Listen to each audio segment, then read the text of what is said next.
সাবেক আইজিপি বেনজির আহমেদকে গ্রেফতারের বিষয়ে আরো খবর জানাতে আমাদের সঙ্গে যুক্ত হচ্ছেন সহকর্মী বদরুল আলম শাওন। শাওন, কোন মামলায় বেনজির আহমেদকে গ্রেফতার করেছে দুবাই পুলিশ জানাবেন, আর এ নিয়ে দুদক কি বলছে?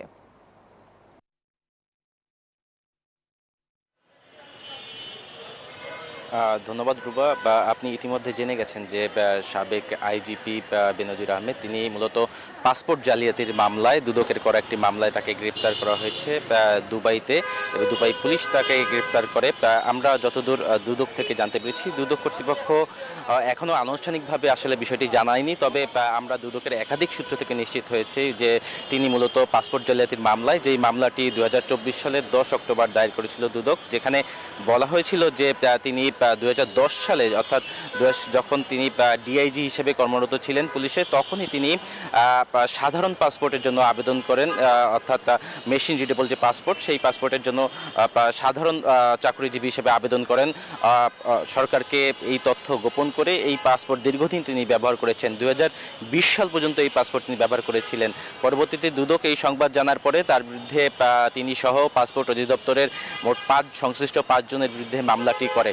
এই মামলার পরপরই কিন্তু আমরা দেখতে পেয়েছি যে তার বিরুদ্ধে আরও মোট 5টি অবৈধ সম্পদ অর্জনের মামলা হয়। মোট 6টি মামলায় তিনি কিন্তু পলাতক হিসেবে ছিলেন। আপনি জানেন যে এই যে পুলিশের সাবেক আইজিপি বেনজির আহমেদ, তিনি এবং তার পরিবারের বিপুল পরিমাণ যে অবৈধ সম্পদ, সেই অবৈধ সম্পদ নিয়ে কিন্তু সর্বপ্রথম নিউজ 24ই সংবাদ প্রচার করেছিল, পাশাপাশি কালের কণ্ঠ একইভাবে সংবাদ প্রচার করেছিল তৎকালীন আওয়ামী লীগ সরকারের সময়। তারপরই কিন্তু এই ঘটনা নিয়ে পুরো দেশব্যাপী এক ধরনের আলোড়ন তৈরি হয়।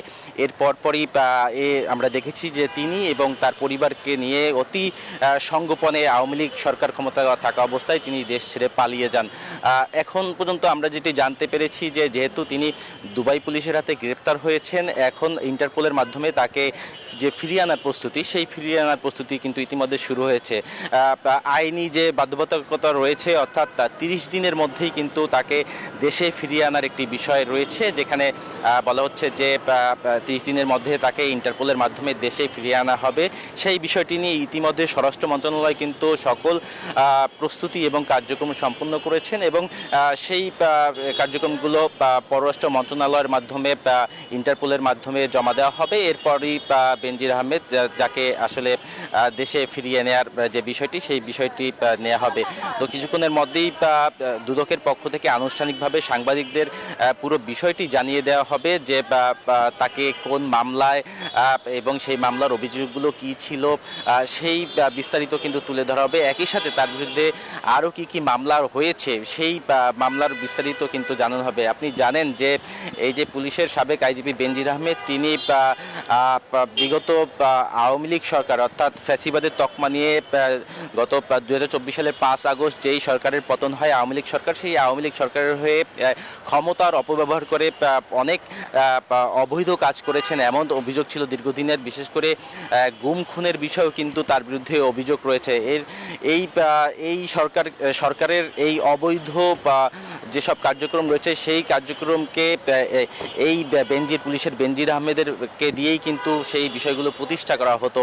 পরবর্তীতে তার সুফল হিসেবে আমরা দেখেছি যে বেনজির আহমেদ কিন্তু ধাপে ধাপে ঢাকা মহানগর পুলিশ কমিশনার থেকে শুরু করে তাকে পুলিশের আইজি পর্যন্ত বানিয়েছিল বিগত আওয়ামী লীগ সরকার। তো তার ফলশ্রুতিতেই কিন্তু আমরা দেখেছি যে আসলে ব্যাপক যে দুর্নীতি, সেই দুর্নীতির বিষয়টি কিন্তু পরবর্তীতে ধীরে ধীরে চলে আসে।